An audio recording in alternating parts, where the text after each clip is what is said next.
Người trợ lý giám đốc trẻ bước vào phòng và nói vang lên một cách lơ đãng, có khách hàng chào giá 25 triệu, trong lúc bước đến gần Bushea, người đang ngồi đọc tài liệu nghiên cứu vừa được đăng trên tạp chí khoa học. Tay phải của cô ấy cầm bút đỏ để sửa lỗi. Đã gửi đi rồi mà còn ngồi sửa lại làm gì? Mắt của Bua ngước lên nhìn người đến ngồi xuống bàn làm việc, qua cặp kính, chỉ xem có sai sót gì không thôi. Bua trả lời, lúc nãy cô nói gì đó, 25 triệu, rồi dùng mu bàn tay để kính lên trên sống mũi. Bạn trai của cô đấy, kiếm khách hàng cho tôi, đưa giá 25 triệu, Phinia lặp lại. Quá rẻ. Bạn trai ai chứ? Bua bật hỏi, giọng cộc lốc. Tôi có bạn trai hồi nào đâu, nói lung tung, rồi cúi xuống đọc tài liệu tiếp. Tất cả những gì nói dài dòng nãy giờ cô chỉ nắm được ý đó thôi. Người hỏi khoanh tay lại và nhìn xuống cô. Tóm lại là cô không có bạn trai. Theo tôi biết thì không có, đối phương trả lời với vẻ mặt cao có, không nhìn vào mắt. Thật sao? Bua, người kia kéo dài giọng đầy mỉa mai. Vậy người phụ nữ không mặc đồ, nằm trên giường trong phòng cô sáng nay là ai? Không biết nữa, không nhớ, giọng nhí nhảnh đáp kèm theo vẻ mặt vênh váo. Có khi là người giúp việc. Cứ chối đi, thiếu tôi rồi cô sẽ thấy. Vậy là cô không bán, Ia trở lại vấn đề một cách nghiêm túc. 25 triệu đấy nhé. Đâu phải của tôi, sao bán được, cô cứ nói lung tung. Giả vờ rằng sẽ bán đi. Người như vậy nếu không có lợi thì không dễ nói ra đâu. Nói thật thì có vẻ chúng ta không dễ dàng lấy được gì từ ông Song Wook đâu. Cấp bậc như cô thì phải có chiêu gì đó để ông ta nói ra chứ. Thử búng chân vào ngành này rồi cơ mà. Bua nói. Thật ra, tôi cũng không rõ họ mua bán thế nào, không thể nói nhiều, nhưng nếu cô thấy giá thấp, sao không thử thương lượng xem. Cuối cùng thì bán hay không cũng là ở chúng ta, mà cô cũng đâu có bán, đúng không? Nữ tiến sĩ từ Anh Quốc chỉ gật đầu chậm rãi, rồi nhấc điện thoại lên để nhắn tin trả lời Song Wook. Buổi sáng nay có việc gì làm không? Phinia hỏi khi đã cất điện thoại vào túi. Thật lòng cô không chắc phải làm gì với chuyện này hay suy nghĩ đó có đúng đắn không? Thì là cái đống đấy, khuôn mặt của Bushea gật về phía đống xương trên giường giải phẫu. 3 bộ nữa, trưởng phòng thí nghiệm nói. Để tôi kiểm tra nốt rồi sẽ làm tiếp, còn nếu tiến sĩ Phinia không có gì làm sáng nay thì giúp tôi chút. Được thôi, tiến sĩ Phinia nói. Cảnh sát đã tìm được gì chưa? Hiện tại họ đang thu gom nội tạng để dọn sạch hiện trường, đối phương đáp. Nhưng vẫn chưa tìm thấy vũ khí trong hiện trường. Có lẽ nó văng đâu đó khi nổ rồi. Công ty cho thuê chắc bị thu hồi giấy phép, đóng cửa lâu đây. Phải vậy thôi, Bua nói đồng tình, rồi nhìn Phinia đang cầm găng tay từ hộp trên góc bàn làm việc lên đeo. Phần này tôi xử lý, người trợ lý nói, cô cứ kiểm tra công việc và làm mô hình đi. Cảm ơn nhé, Bua ngước lên nhìn người đối diện. Phinia chỉ mỉm cười đáp lại, rồi bước tới giường giải phẫu để bắt đầu công việc của mình. Nhưng khi làm được chưa đến 1 giờ, tiếng chuông tin nhắn từ điện thoại cô đặt trên tủ bên cạnh giường vang lên. Bạn trai của cô, chủ nhân của chiếc điện thoại lại nói với giọng trêu chọc Bua khi đọc tin nhắn từ Song Wook, nói là có người khác đưa giá 30 triệu. Khách hàng đông nhỉ, hắn ta, Bushea quay lại nói. Có nói là ai không? Không, giọng người kia trả lời phủ nhận, nhưng để tôi thử cách của mình xem. Nghe vậy, Bua chạy đến gần cô ấy. Trả lời lại là gì? Bua hỏi xong cúi mặt vào sát, định đọc tin nhắn trên điện thoại. Thì đánh vào lòng tham của con người ấy, Phinia đáp, rồi quay sang nhìn người phụ nữ cúi mặt sát đến gần mũi của mình, trước khi chọc Bua bằng cách đặt môi lên đầu cô. Phinia, đừng để ai thấy chứ, người bị treo bảo, vừa nhìn trái nhìn phải một cách cảnh giác. Kệ thôi, tôi đâu có quan tâm, câu nói đó khiến Bua chun mũi. Cuối cùng trả lời lại thế nào? Tôi bảo nếu khách hàng đồng ý, tôi sẽ tự mình đến gặp và tăng phí hoa hồng từ 4 lên 6%. Nói xong, cô nháy mắt với người đối diện. Tùy xem ông Song Wook tham nhiều hay ít thôi. Nếu không thì tăng lên 8 luôn. Chị gan đấy, Dr. Finn, Bua đùa. Tôi muốn chấm dứt chuyện điên rồ này ngay để mọi thứ trở nên rõ ràng, Phinia giải thích. Sau đó, chúng ta sẽ ngồi xuống nói chuyện về chuyện của chúng ta, được không? Nghe giọng nói nghiêm túc của cô ấy, Bushea liếc nhìn Phinia qua cặp kính của mình và gật đầu chậm rãi. Có lẽ đã đến lúc phải làm cho mọi thứ sáng tỏ. Thực ra, Bu cũng không thoải mái với việc có vẻ như mình đang lợi dụng Phineas, điều này không công bằng cho cả hai người. Được thôi, cô nhà nghiên cứu trả lời với giọng kiên định. Khi xong chuyện này rồi, chúng ta sẽ nói chuyện. Dr. Phineas nhận ra mình đang ngồi trong một quán ăn kim quán bar ở thủ đô vào khoảng 5 giờ chiều. Ghế bên cạnh cô là Song Guk, và người đàn ông trung niên khoảng cuối tuổi 40 ngồi đối diện đang chăm chú nhìn cô. Rất hân hạnh được gặp cô, Dr. Phineas, Panuak nói với giọng trầm cùng nụ cười mà trong mắt Phineas lại không tạo cảm giác tốt lành. Anh Song Guk bảo tôi rằng cô là người trong cuộc, ông ta nói một cách mơ hồ. Thì đại khái là vậy, Dr. Phin chưa chắc chắn sẽ đáp lại như thế nào. Tôi chỉ làm việc trong lĩnh vực này thôi. Tiền lương hàng tháng không đủ dùng phải không? Thì ông ta tiếp tục, rồi cười nhẹ. Phineas nheo mắt cảnh giác nhìn ông ta. Thật ra, cô đã nghĩ rằng ông ta không phải là người bình thường từ giọng nói và cách ông ta dùng từ, nhưng không rõ là không bình thường đến mức nào.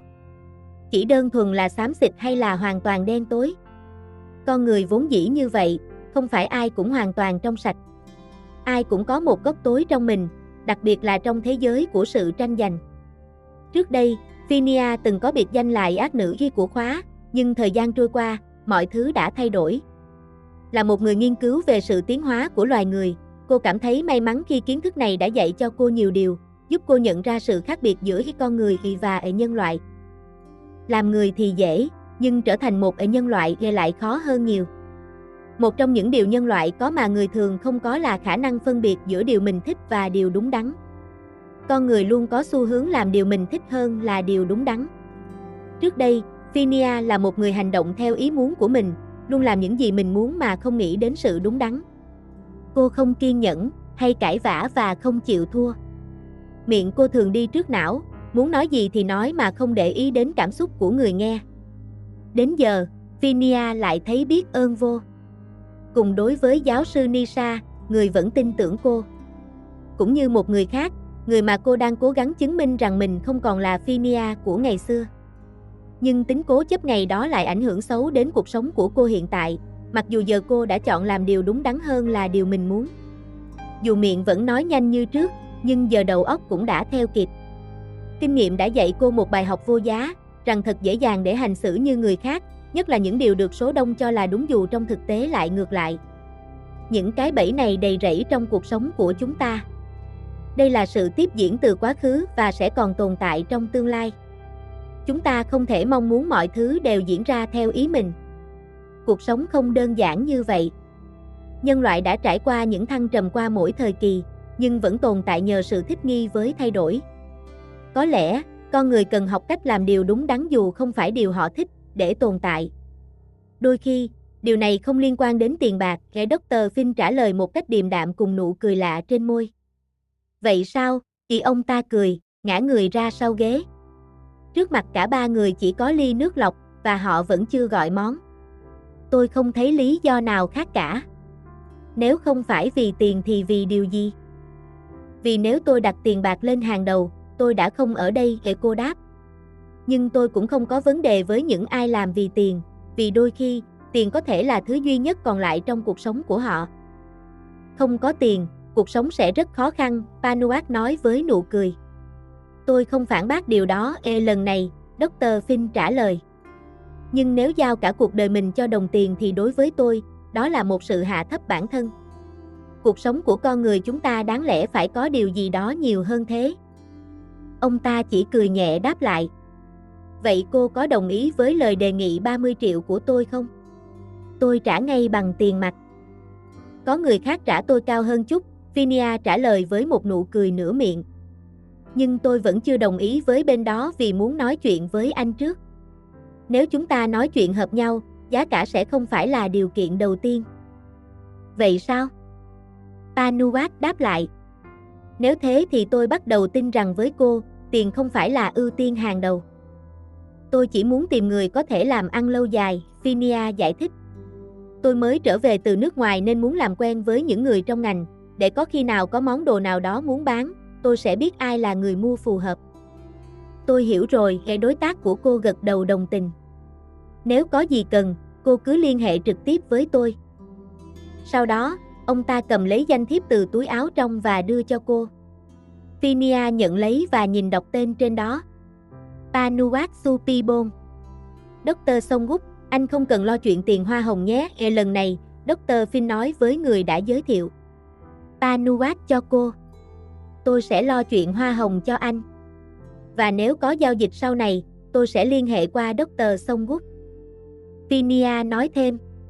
Món đồ này, tôi phải lựa chọn người mua, vì thành thật mà nói, người nhờ bán rất quý món này.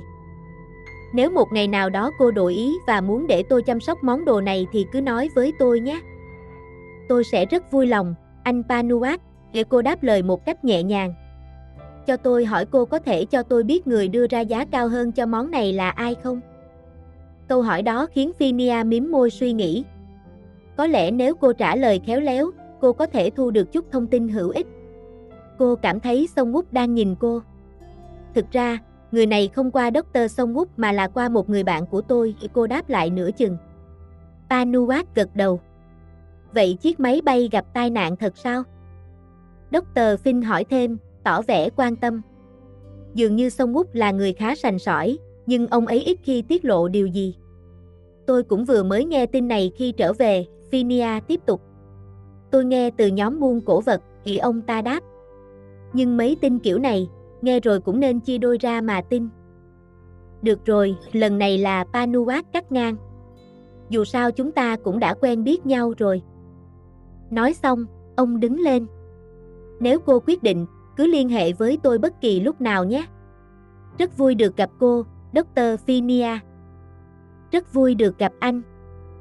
Phinia chỉ nhìn theo ông bước ra khỏi nhà hàng, sau đó cúi xuống nhìn danh thiếp, đọc tên ông một lần nữa rồi cất vào túi quần. Vậy thì, có thật là anh nghe nói chiếc máy bay đó gặp tai nạn không, thầy Songguk? Khi thấy Panuat đã rời khỏi khu vực, Dr. Finn quay lại tiếp tục cuộc trò chuyện còn dang dở. Cô thấy người đàn ông gật đầu. Ban đầu, tôi chỉ nghe tin và vừa mới biết người anh của anh Pipak cũng gặp nạn trên chuyến bay đó khi tôi nói chuyện với ông ấy, và ông ấy cũng không nói gì cả. Vâng, đúng vậy, Dr. Songguk trả lời.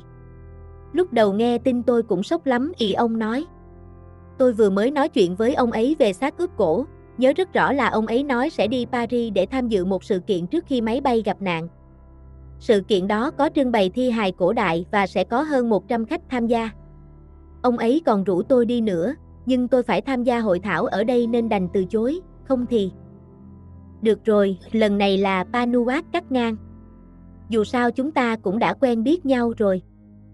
Nói xong, ông đứng lên. Nếu cô quyết định, cứ liên hệ với tôi bất kỳ lúc nào nhé. Rất vui được gặp cô, Dr. Phinia. Rất vui được gặp anh. Phinia chỉ nhìn theo ông bước ra khỏi nhà hàng, sau đó cúi xuống nhìn danh thiếp, đọc tên ông một lần nữa rồi cất vào túi quần. Vậy thì, có thật là anh nghe nói chiếc máy bay đó gặp tai nạn không, thầy Songguk? Khi thấy Panuat đã rời khỏi khu vực, Dr. Finn quay lại tiếp tục cuộc trò chuyện còn dang dở. Cô thấy người đàn ông gật đầu. Ban đầu, tôi chỉ nghe tin và vừa mới biết người anh của anh Pipak cũng gặp nạn trên chuyến bay đó khi tôi nói chuyện với ông ấy, và ông ấy cũng không nói gì cả. Vâng, đúng vậy, Dr. Songguk trả lời. Lúc đầu nghe tin tôi cũng sốc lắm, ông nói. Tôi vừa mới nói chuyện với ông ấy về xác ướp cổ, nhớ rất rõ là ông ấy nói sẽ đi Paris để tham dự một sự kiện trước khi máy bay gặp nạn. Sự kiện đó có trưng bày thi hài cổ đại và sẽ có hơn 100 khách tham gia. Ông ấy còn rủ tôi đi nữa, nhưng tôi phải tham gia hội thảo ở đây nên đành từ chối, không thì. Đó cũng đúng với thông tin mà cô nghe từ bạn ở Anh. Lúc đầu cô trợ lý định ra về nhưng lại quyết định gọi thêm vài món để kéo dài cuộc trò chuyện với Songguk. Biết đâu ông ấy còn có thông tin nào hữu ích hơn. Vậy còn ai khác thiệt mạng nữa không? Cô hỏi tiếp khi đang chờ món ăn vừa gọi. Đó là nhóm của ông Pichai. Thực ra, tôi nghĩ ông ấy thuê máy bay để kiếm lời hoa hồng, nhưng thật không may lại xảy ra sự cố. Nghe nói toàn là những nhà sưu tập đồ cổ và có rất nhiều người giàu có trên chuyến bay. Sự cố lần này đã gây thiệt hại lớn cho giới môi giới và giới sưu tập. Còn về xác ướp mà ông ấy đã nhắc tới với thầy, ở đây tiến triển thế nào rồi? Songguk đang nhìn cô, chuyển sự chú ý sang nhân viên phục vụ vừa mang đồ ăn tới. Tôi muốn biết thêm tin tức vì chưa từng sống ở đây, Phinia nói thêm, nhằm tránh để anh ấy nghi ngờ là cô hỏi quá nhiều. Ông Pichai thì làm khá tốt trong lĩnh vực này, nhưng với ông Pi Park thì tôi không rõ. Vậy sao? Song Wook chỉ gật đầu đáp lại. Tôi định đi gặp ông Pi Park, có muốn đi cùng không? Không, cảm ơn. Anh lập tức từ chối. Nếu có thông tin gì, tôi sẽ báo với anh. Còn về phí hoa hồng, nếu tôi đồng ý với ông Pi Park, tôi sẽ trả anh 3% cho công sức. Không cần đâu, Dr. Finn, anh trả lời. Tôi không nghĩ nhiều về chuyện đó, chỉ cần cô hứa sẽ giúp tôi xem xét về sinh viên thực tập là tôi biết ơn lắm rồi. Đó là hai việc khác nhau, thầy Song Wook, Phinia nói. Tôi không gộp hai chuyện này thành điều kiện. Vậy thì khi có gì mới, tôi sẽ báo lại anh nhé. Tùy cô thôi, Dr. Finn.